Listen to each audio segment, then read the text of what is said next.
mana Syekh Abdul Qadir Al-Jilani mengatakan idza sahal qalbu, ketika hati itu sehat, sara syajaratan laha aghsanun wa awraqun, maka hati itu menjadi atau diperumpamakan menjadi sebuah pohon yang memiliki dahan, dahan, wa awraq, dia memiliki daun, dedaunan, wa thimar, dan memiliki buah yang yasiru fihi manafi, di mana di dalam pohon tersebut banyak terdapat manfaat. Untuk siapa? Lil khalq, untuk semua manusia, semua makhluk hidup, semua makhluk. Wal insi, dan juga untuk manusia. Wal jinni, dan untuk jin. Wal malaki, dan malaikat. Nah, berarti apa? Ketika seorang itu memiliki hati yang sehat, maka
Semua makhluk hidup itu akan mendapatkan manfaat dari dirinya, dari hati yang sehat tadi.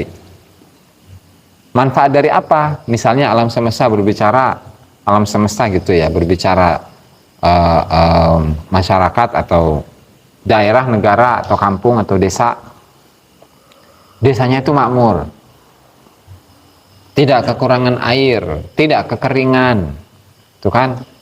Kemudian tumbuhannya itu tumbuh dengan dengan subur tanahnya subur, sehingga pepohonan itu juga tumbuh dengan cepat. Tidak hanya subur, bahkan buah-buahannya itu pun melimpah ruah, mau dari padinya, mau dari jengkolnya, petenya, terus kadu, ya kan, dan buah-buahan yang lain. Nah, itu dilihat dari sisi apa? Dari sisi alam, ya kan, alam itu baru alam. Satu, yang kedua, wal insi, manfaat bagi manusia. Contohnya apa? Yang awalnya misalnya tetangganya itu adalah orang-orang yang belum soleh, yang tidak baik, terdaik zikir, terdaik ngaji, gitu kan, terdaik ibadah. Lalu kemudian ketika ada seseorang yang hatinya itu sudah sehat, akan membawa efek positif kepada tetangga-tetangganya, manusia. Tidak hanya manusia, jin. Jin pun masuk, akan mendapatkan manfaat dari orang tersebut. Nah, makanya pada suatu hari Syekh Abdul Qadir Al-Jilani itu kedatangan seorang jin, di mana jin ini mengadu kepada beliau, wahai Tuan Syekh Abdul Qadir Al-Jilani, saya itu memiliki beberapa keluarga, beberapa sahabat, dan saya nggak tahu posisinya di mana, dan dia tidak bisa dihubungin, gitu. Jin hilang ceritanya mah, bukan hanya manusia yang hilang, jin hilang, gitu. Nah, kemudian oleh Tuan Syekh Abdul Qadir Al-Jilani melalui mukasyafahnya, melalui karamahnya, itu bisa ditemukan itu jin. Nah, lantaran kenapa? Lantaran Tuan Syekh Abdul Qadir Al-Jilani bisa mukasyafah, bisa menyingkap, bisa melalui karamahnya, melalui izin Allah Subhanahu wa taala, bisa dapat tuh jin yang hilang. Jin hilang mah. Belum jin, bahkan malaikat pun sama. Jadi menurut sebagian keterangan bahwasanya malaikat itu bisa terlahir dari amal-amal yang diperbuat oleh manusia. Jadi malaikat tidak hanya diciptakan dari nur, dari cahayanya Allah Subhanahu wa taala, tetapi ketika seseorang itu mendawamkan sebuah amal, itu seorang malaikat atau lebih beberapa malaikat itu bisa diciptakan dari amalnya manusia, sehingga muncullah yang namanya apa? Khodam. Nah, jadi ada dua kemungkinan khodam itu bisa terdiri dari malaikat, ya, bisa berasal dari jin. Itu yang tahu kan yang ahli-ahli ghaib gitu. Kalau kita kan nggak tahu gitu ya. Nah, Mama Rasyid pasti tahu itu. Tahu ya mamanya. Nah, itu efek dari apa? Efek dari hati yang sehat. Sehingga ketika seseorang itu memiliki hati yang sehat, pantas untuk dikatakan sebagai seorang murid dalam thariqah, pantas untuk disebut sebagai murad, orang yang diinginkan oleh Allah Subhanahu wa taala, pantas untuk disebut sebagai seorang kekasihnya Allah Subhanahu wa taala, maka manfaat dari orang tersebut yang memiliki hati yang bersih tidak hanya kepada alamnya, tidak hanya kepada manusia, tapi bahkan termasuk jin dan malaikat pun akan mendapatkan manfaat dari dirinya. Itu satu, ketika seseorang itu memiliki apa? Hati yang sehat, hati yang hidup. Berbeda dengan yang kedua, nih sekarang yang dibahas nih sekarang, hati yang mati. Idza lam yakun lil qalbi sihatun, ketika hati itu tidak memiliki kesehatan, artinya hatinya sakit, atau lebih parah lagi hatinya itu mati, maka orang tersebut, orang yang memiliki hati itu adalah kaqulubil hayawanat. Itu hatinya berarti seperti hatinya para hewan-hewan. Nih kan, artinya apa yang namanya hewan gitu kan? Hewan itu kepengenannya apa? Kepengenannya makan. Pengennya apa? Pengennya tidur. Pengennya apa? Pengennya serakah. Ya, pengennya apa? Hasut ke orang lain. Gitu kan. Kemudian syahwatnya itu terlepas begitu saja, tidak bisa dikendalikan. Nah, itu hewan. Ya, kakulu bil hayawanat, kakulu bil hayawanat. Sehingga orang tersebut adalah suratun bila makna. Seorang itu digambarkan seperti sebuah patung yang tidak memiliki roh. Jasadnya manusia tetapi hatinya itu hewan. Jasadnya manusia bisa berbicara, bisa berpikir, bisa beribadah, tetapi ketika hatinya itu tidak sehat, maka tidak ada bedanya antara orang tersebut, hati orang tersebut dengan hewan. Gitu kan? Aniyatun bilama, atau hanya wadah, hanya diperumpamakan seperti wadah gelas tapi nggak ada kopinya. Kalau lagi ngerokok mau ngopi, adanya gelas doang, kopinya nggak ada, airnya nggak ada, atau tengah lah. Ini mamanya? Oh, minta kamu majanya. Syajaratun bila samar, atau seperti sebuah pohon tapi tanpa ada buah. Qafsun bila ta'ir, kandang tanpa burung. Darun bila sakanin, rumah tanpa penghuni. Kanzun majmu'un fihi darahim wa dananir wa jawahir bila munfiq.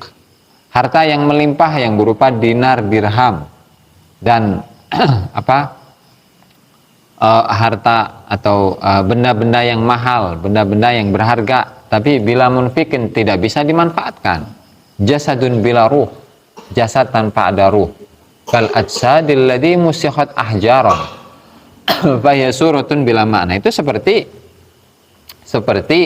jasad, ya, seperti jasad-jasad manusia yang dirubah menjadi batu. Nah, itulah hati orang-orang yang sakit, yaitu al-qalbul mu'ridu anillah, hati yang berpaling dari Allah Subhanahu wa taala.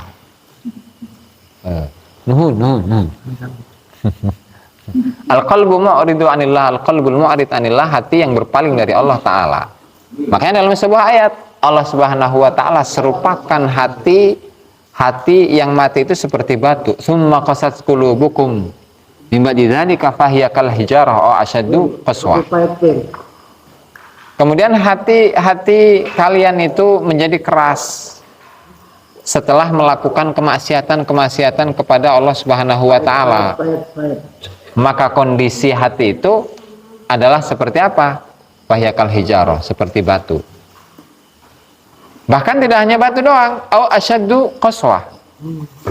Yang lebih keras dari batu nane ta? Atek, lebih keras dari batu tanaon? Kristal. Berlian. Nah, berlian atau kristal. Itu kalau hati kita mati. Sehingga ketika hati kita mati, otomatis keras. Kalau keras satu susah ya dibenerin. Nah, dijadikan orang yang sehat ya paeh iya. Nah. Nggak ngerokok. Nah, gitu. Nah, kembali ke ini. Walaysa amalul fakir illa bitahsili hayati qalbi. Jadi tugas seorang murid, tugas seorang fakir itu tidak ada kecuali berupaya untuk menghidupkan hatinya. Ya kan? Gimana caranya? Misalkan kita ini biasanya memiliki sifat hasud ya. Misalkan Mama Rosid itu memiliki mobil yang baru. Misal gitu kan. Allah Ta'ala kasih Mama Rosid mobil yang baru. Ya kan? Land Cruiser LC yang baru, mahal miliaran harganya. Nah, ketika diri kita itu punya hasud, Mama Rosid mobil baru, paling gak menengah hutang, gitu kan, paling gak menang kredit, gitu kan. Ya gitu, kalau hati kita itu ada apa? Ada hasud. Jadi tidak senang melihat saudaranya itu mendapatkan kenikmatan dari Allah Subhanahu wa taala. Nah, beda kalau hati kita itu sehat. Ngelihat Mama Rosid yang punya mobil baru Land Cruiser gitu kan. Oh, alhamdulillah, masya Allah, tabarakallah, Mama Rosid punya mobil baru Land Cruiser. Kan sewaktu-waktu saya diajak jalan-jalan sama Mama Rosid, jadi enak, nggak usah bayar kan gitu. Seminggu sekali. Atau enggak, kalau lagi saya butuh pasti kan bisa minjem ke Mama Rosid. Nah, jadi pandangan positifnya itu ada kalau dalam dirinya itu tidak ada hasud. Nah, kalau orang yang dalam dirinya ada hasud, gitu jeng gitu baik, gitu kan? Tidak ada pandangan kebaikan, pandangan positif kepada saudaranya, khususnya Mama Rosid, gitu kan? Nah, itu kalau hati kita sakit, sehingga otomatis ketika hati kita itu masih memiliki penyakit-penyakit yang seperti itu harus digencet terus, harus ada mujahadah, harus ada upaya agar penyakit itu hilang. Dan itu apa caranya? Kecuali dengan zikir kepada Allah Subhanahu wa taala dengan cara yang nanti akan dibahas di pertemuan selanjutnya. Jadi biar ada PR gitulah. Supaya ngaji terusnya mamanya.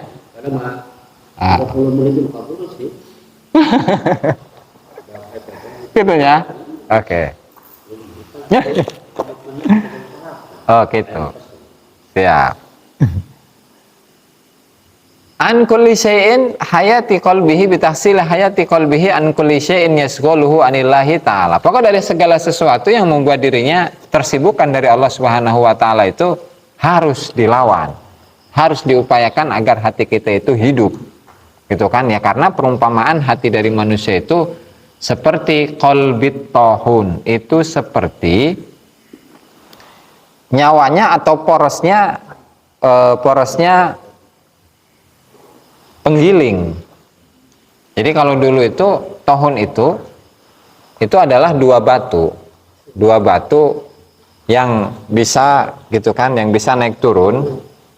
Nah, dan proses untuk naik turunnya itu biasanya melalui bantuan daripada onta atau himar yang muter. Nah, itu tahun namanya itu. Namanya tahun. Nah, sehingga ketika porosnya itu ada dua, katakanlah berarti yang penggilingnya itu ada dua. Nah, jadi prosesnya kan ada dua batu gede-gede gitu ya, katakanlah seginilah, bulat biasanya. Nah, nanti misalnya mau bikin tepung gandum, jadi kan ngasih gandum, seret, jadi gandum taruh di sini. Nah, kemudian nanti himar, keledai atau sapi atau onta itu muter. Nah, itu kan menggiling dengan sendirinya. Nah, kalau gilingannya dua gimana itu? Boro-boro nggak kuat itunya. Ontanya nggak kuat, nggak bisa. Kalau dua nggak bisa, itu harus satu. Untuk jadi penarikan itu adalah jadi muternya onta itu untuk mengangkat dan menurunkan batu untuk menggiling gandum atau beras atau jagung gitu kan. Kalau dua nggak bisa, gitu. Kalau dua nggak bisa. Atau kalau hatinya itu nggak ada, rusak, jadi porosnya itu rusak atau nggak jalan. Yaudah, gambaran yang lebih gampang lah. Roda kan ada tengahnya itu apa namanya tuh? As ya. Kalau asnya dua gimana? Tumpuk gitu. Normal bisa kan? Atau nggak ada asnya? Atau gimana mau jalan? Nggak bisa. Nah, sehingga itulah gambaran daripada hati. Dimana hati manusia itu ketika rusak, porosnya rusak, maka dia tidak akan bisa berjalan. Atau porosnya ada dua, atau nggak bisa, imtanaat anid dauron, nggak bisa muter. Asnya ada dua, gimana itu? Nggak bisa. Tempatnya pun nggak cukup gitu kan. Nah, begitulah gambaran dari hati seorang manusia yang berpenyakitan. Nah, dimana ketika hati seorang itu berpenyakitan, berarti poros dari sebuah roda itu rusak. Itu poros dari sebuah roda itu rusak sehingga tidak bisa muter itu roda. Atau ketika porosnya ada dua, ya kan nggak cukup, gimana mau jalan, gitu kan? Nah, itu adalah gambaran dari seorang yang hatinya itu rusak berpenyakitan, hatinya itu sakit atau bahkan hatinya itu mati. Nah, makanya di sini oleh Syekh Abdul Wahab Asy-Syaroni, beliau memberikan cara yang mudah untuk menghidupkan hati. Apa caranya? Nah, kalau versi beliau itu mengatur waqt rattabtu lil fuqara'i fi zawiyah an yaqula kulla yawmin qabla subhi arba'ina marrah. Jadi sebelum melaksanakan sholat subuh, sebelum melaksanakan sholat subuh itu beliau memerintahkan para murid-muridnya untuk membacakan Ya Hayyu Ya Qayyum La ilaha illa anta 40 kali sebelum subuh. Sebelum subuh. Itu dari ya. siapa itu? Dari Tuan Syekh tadi? Dari Syekh ini asal-usulnya dari Syekh Abu Muhammad Al-Qattani. Gitu, dan itu didapat dari Rasulullah. Nah, nanti ada tuh Ya Hayyu Ya Qayyum, ya. Ya Hayyu Ya Qayyum La ilaha illa anta, itu 40 kali. Ya Hayyu Ya Qayyum La ilaha illa anta, Ya Hayyu Ya Qayyum La ilaha illa anta, Ya Hayyu Ya Qayyum La ilaha illa anta. Kan gitu doang enggak? Dengan tambahan, nggak harus ada tambahannya. Yang 4 lah. Nah, jam 14. Pokoknya 40 kali itu. Kenapa? Lima balaghana anna Aba Muhammad Al-Qattani ahad masyayikhit thoriq ran Nabi sallallahu alaihi wasallam fil Madinah. Karena ada seorang syekh masyayikh ahli tarikat, ahli thariqah, yaitu Syekh Abu Muhammad Al-Qattani. Beliau bermimpi bertemu dengan Rasulullah sallallahu alaihi wasallam dan beliau bertanya, "Ya Rasulullah, ud'ullah li alla yumita qalbi." Ya Rasulullah, doakan saya supaya Allah taala itu tidak mematikan hatiku. Nah, kata beliau, faqala ya Aba Muhammad kul kulla yaumin arba'ina marrah ya hayyu ya qayyum la ilaha illa anta. Wahai Abu Muhammad Al-Qattani, ucapkanlah olehmu setiap harinya 40 kali kalimat ya hayyu ya qayyum la ilaha illa anta, maka fungsinya yahya qalbuka, maka hatimu itu akan hidup. Nah, iya mah. Itu sebelum subuh. Nah, tapi kalau versi dari ini kan versi dari Syekh Abu Muhammad Al-Qattani tidak dibatasi, gitu kan. Tapi mungkin karena kejadiannya itu adalah ketika mimpi malam, sehingga bangun tidurnya, nah itu ditafsiri oleh Syekh Abdul Wahab Asy-Syarani bahwa waktunya itu adalah sebelum subuh, gitu. Enggak cukup ya? Kan opat 35 menit ya ayeuna. Ya, kira aku kudu jam 8 bisi eungap engkena, ge utah lo batin mah. Iya, kaburu. Oke, sebelum ditutup ada sebuah kutipan dari Tuan Syekh Abdul Qadir Al-Jilani rahimahullahu taala, yaitu mengenai apa? Mengenai ibadahnya orang yang bodoh. Ibadahnya orang yang bodoh ya. Jadi kata Rasul itu man abadallaha bijahlin kana mayusidu aktsaru mimma yuslih. Ketika seorang ahli ibadah, ada seseorang yang beribadah kepada Allah Subhanahu wa taala, tetapi ibadahnya itu atas dasar ketidaktahuan atau dasar kebodohan, maka hal yang buruk justru lebih banyak dia lakukan daripada hal yang baik.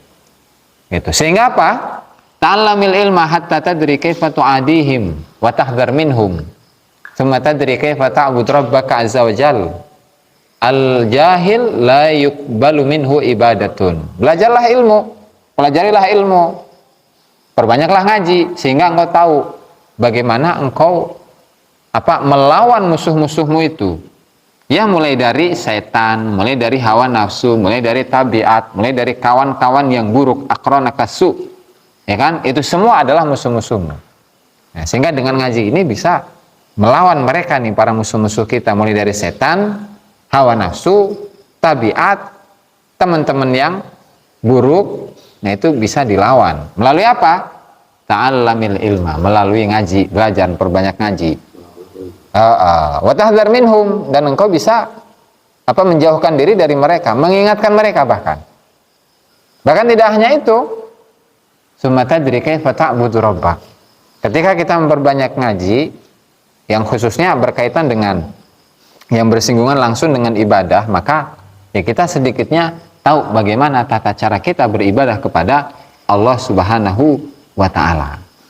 Itu kan al-jahilu la tusawi ibadatuhu syai'an. Ya, karena ketika orang yang bodoh, ibadahnya itu enggak sebanding dengan apapun. Ya, artinya enggak ada artinya. Bahkan bal huwa fi fasadin kulliyin, bahkan dia itu berada dalam kerusakan yang totalitas, kerusakan yang sempurna. Wa dzulmatin kulliyah, dan dia dalam kegelapan yang sempurna.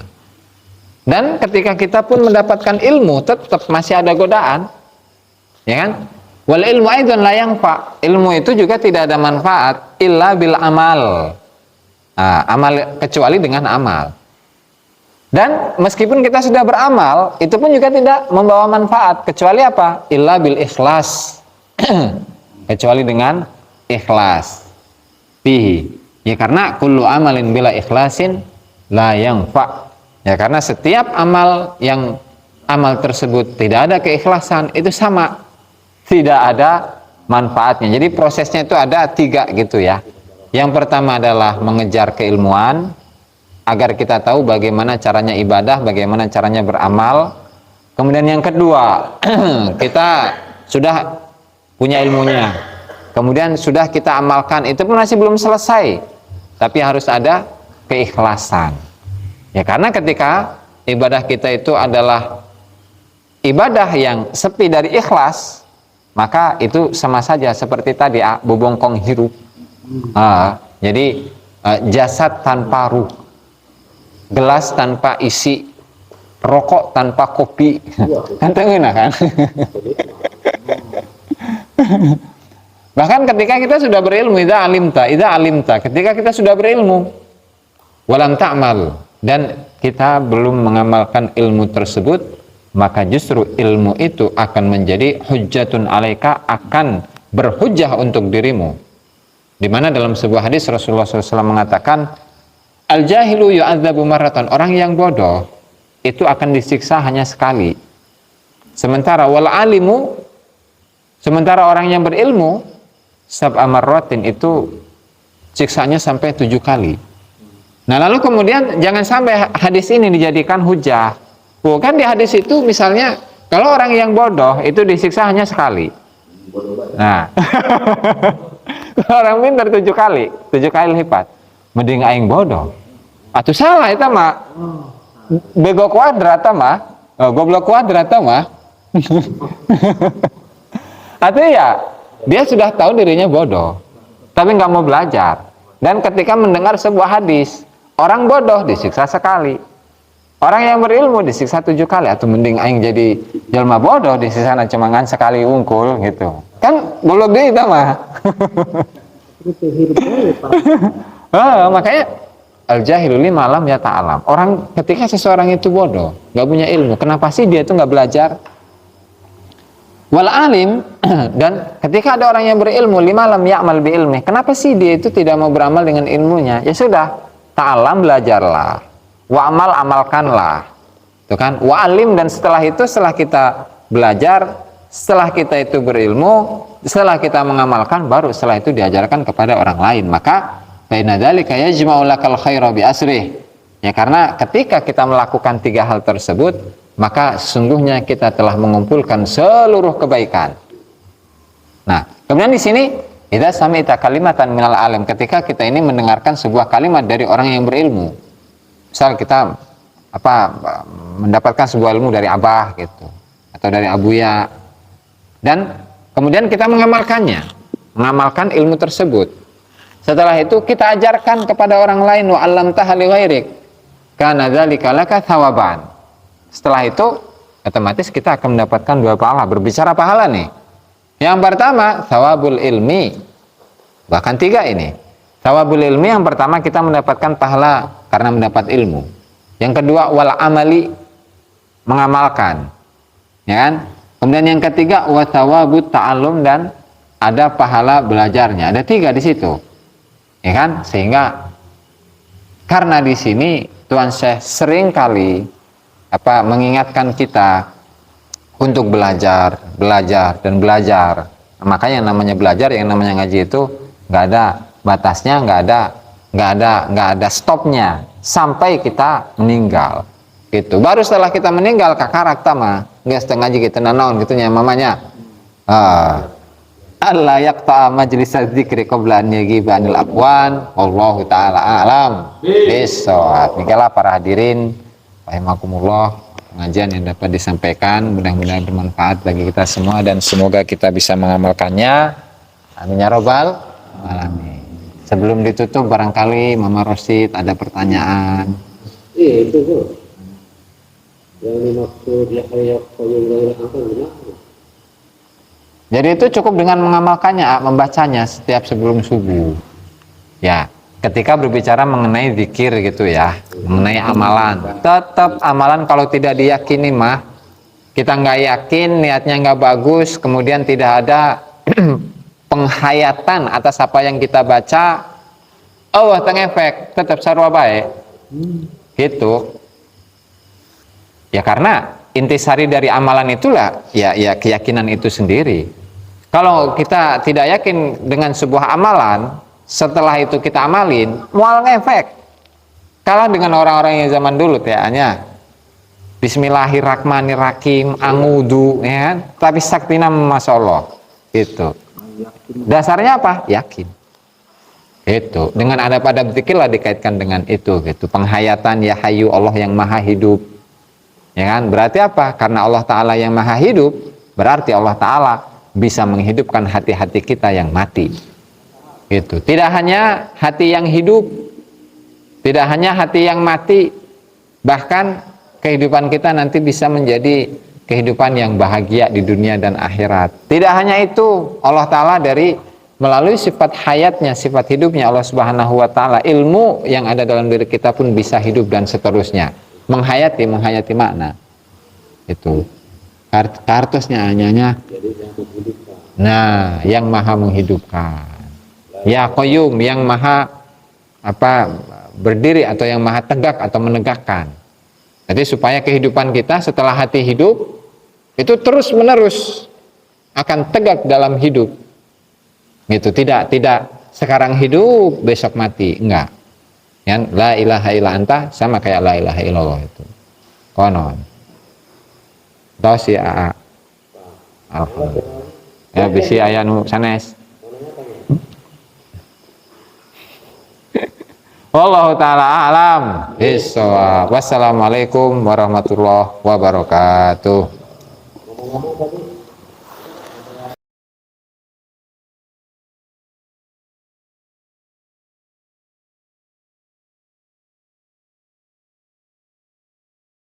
Assalamualaikum warahmatullahi wabarakatuh. Assalamualaikum warahmatullahi wabarakatuh. Alhamdulillah wa ala alihi wa sahbihi wa ala. Wala hawla wala quwwata illa billahi wa ta'allimna fi intifadha wa tadhkirun lil fadata wal istifadah. Wal hatala tamassuki bi kitabillahi wa sunnati rasulihi wa du'a ila al huda wa dalalata ala al khairi ibtigha'a wajhihi wa qurbihi wa thabihi subhanahu wa ta'ala. Rabbi shrah li sadri wa yassir li amri wahlul 'uqdatam min lisani yafqahu qawli. Amma ba'du.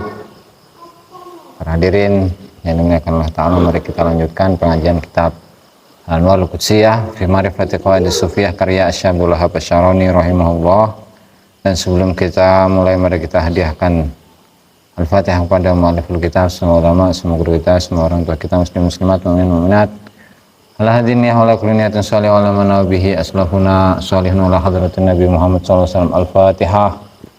A'udzubillahi minasyaitonir rajim. Bismillahirrahmanirrahim. Alhamdulillahirabbil alamin arrahmanir rahim maliki yaumiddin iyyaka na'budu wa iyyaka nasta'in ihdinas siratal mustaqim siratal ladzina an'amta 'alaihim. Qala al-musannif Asy-Syaikh Abdul Wahhab Asy-Syarani rahimahullahu taala fi kitabih Al-Anwarul Qudsiyah fi Ma'rifati Qawaidis Sufiyah ila an qala at-taba'udu an fi'li ma yumitu qalbahu. Cuy.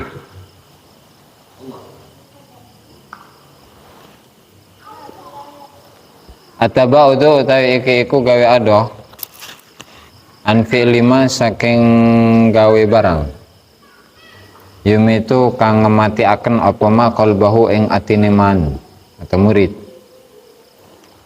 Wa min sya'nihi lan ing kutab saking tinggae murid atau ba'udu utawi gawe adoh an fi'li kulli syai'in saking gawe kabeh wiji-wiji. Yumitu kang gawe mati apa syai' qalbahu ing atine murid. Kakasratil lagwi kaya dene akehe lali atau sia-sia, wal ghaflati lan lali. Karena dalika mongko temen setune mengkono-mengkono at-taba'ud an kulli an fi'li kulli syai'in yumitul qalb iku mujarrabun. Atau faina dalika mongko temen setune mengkono-mengkono fi'lu kulli syai'in yumi atau kasratul lagwi wal ghaflah iku mujarrabun iku den uji coba limautil qalbi maring matine ati. Walaysa lan ora ana apa amalul fakiri apa amale wong fakir. Illa angin iku bitahsil hayati qalbihi iku tetep kelawan ngasilaken urip atine murid an kulli syai'in saking sakabeh suwiji-wiji yasghuluhu kang gawe ketungkul apa syai'ing murid anillahi ta'ala saking Allah ta'ala. Lianna qalbal insan krana temen setuhune atine menungso iku ka qalbit tahun. Iku kaya atine atau intisarine non tahun eta. Ini apa? Penggiling. Faida fasada mongko nalikane rusak apa qalbut tahun fasadat mongko rusak. Apa? Ya. Fasadat, faida fasada fasadat mongko rusak apa? Tahun gitu. Oke. Faida fasada mongko nalikane rusak apa qalbut tahun fasadat mongko rusak apa tahun. Wa idza kana lan nalikane ana laha iku tetep kedue tahun qalbani utawi ati loro atau pusat loro imtanaat mongko dadi kacegah apa tahun anid daurani saking muter. Waqat rattabtu mongko teman-teman nartipaken sapa ingsunul fuqara maring pira-pira wong fakir fi zawiyati ing dalam pesantren. Hanya kulo yang yen padha ngucap sapa fuqara di kulli yaumin maring saben-saben dina. Qabla sholati subhi ing dalam sadurunge salat subuh arba'ina kelawan 40 apa nimarrotan ambalan ya hayyu ya qayyum la ilaha illa anta ing lafat ya hayyu ya qayyum la ilaha illa anta. Ya hayyu duh zat kang maha urip ya qayyum tur zat kang maha jumeneng la ilaha ora ana pangeran kang hak den sembah iku maujud illa anta ing panjenengan. 5 krana barang balagona kang tumeka apa ma ing kita anna Aba Muhammad ing temen setuhune Abu Muhammad Al-Qattani ahadu masyayikh thariq salah siji pira-pira masyayikh tarekat roa iku ningali sapa Abu Muhammad Al-Qattani an-nabi ing Kanjeng Nabi sallallahu alaihi wasallam fil manami ing dalam turu. Faqala mengko ngucap sapa Al-Qattani ya Rasulullah duh Rasulullah Wadullaha mugi-mugi ngedoaken panjenengan li kedua ingsun Allah ing Allah li kedua ingsun ala yumita yen to ora gawe mati sapa Allah qalbi ing atine ingsun faqala mengko dawuh sapa Kanjeng Rasul ya Aba Muhammad duh Bapak Muhammad kul ngucap sapa sira kula yaumin ing dalam saben-saben dina arba'ina marratan kelawan 40 ambalan arba'ina ing dalam 40 apa ni marrotan ambalane ya hayyu ya qayyum la ilaha illa anta yang ucapan ya hayyu ya qayyum la ilaha illa anta yahya mangko urip apa qalbuka ati sira. Subscribe, like dan komen di bawah ini. Nah jika teman-teman ada unek-unek, ada pertanyaan dan lain sebagainya, silahkan tinggalkan pesan di kolom komentar di bawah ini. Terima kasih sebelumnya. Assalamualaikum warahmatullahi wabarakatuh.